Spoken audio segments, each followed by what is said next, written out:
বাড়ির উঠানেই খোঁড়া হচ্ছে ৩ সন্তানের কবর। ঈদ আনন্দের বদলে শোকে মাতম এখন পুরো বাড়ি জুড়ে। একসঙ্গে ৩ ছেলেকে হারিয়ে পাগল প্রায় মা।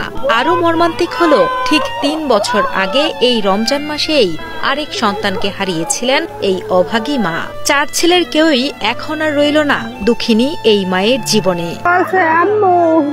এইগুলো নিয়ে যাই বেরিয়ে যাবো। আমি কইছি আব্বু এখন সারা রাত জার্নি করে যাইছো একটু। পরিবারের সাথে ঈদ আনন্দ ভাগাভাগি করতে ২৯ মার্চ সকালে ঢাকা থেকে বাড়ি ফিরেছিলেন পিরোজপুরের মঠবাড়িয়া উপজেলার বাইশকুড়া গ্রামের নাইমুজ্জামান শুভ। ভোরে বাড়ি ফিরে ছোট 2 ভাই শান্ত ও নাদিমকে সাথে নিয়ে ঈদ উপহার দেওয়ার জন্য আত্মীয়ের বাড়িতে যাচ্ছিলেন শুভ। যাবার সময় মাকে বলে গিয়েছিলেন দ্রুতই বাড়ি ফিরে ঘুমাবেন তিনি। তবে ঘুমিয়েছেন ঠিকই, কিন্তু সে ঘুম আর ভাঙবে না কখনোই। বরগুনার পাথরঘাটায় আত্মীয়ের বাড়িতে ঈদ উপহার নিয়ে যাওয়ার পথে বাসের সঙ্গে মোটরসাইকেল সংঘর্ষে একসাথে মৃত্যু হয় 3 ভাইয়ের।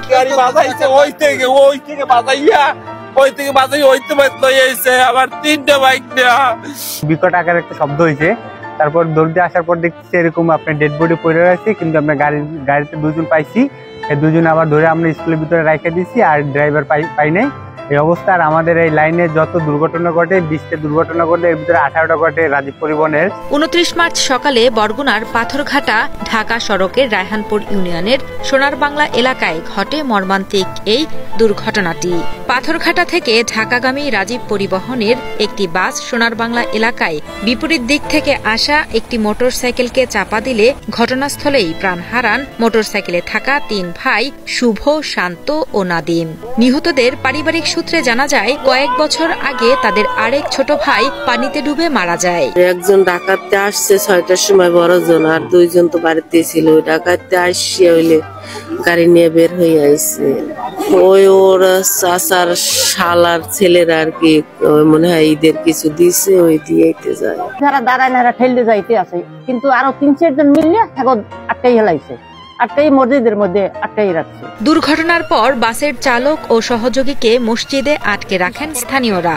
পরবর্তীতে তাদের তুলে দেওয়া হয় পুলিশের হাতে।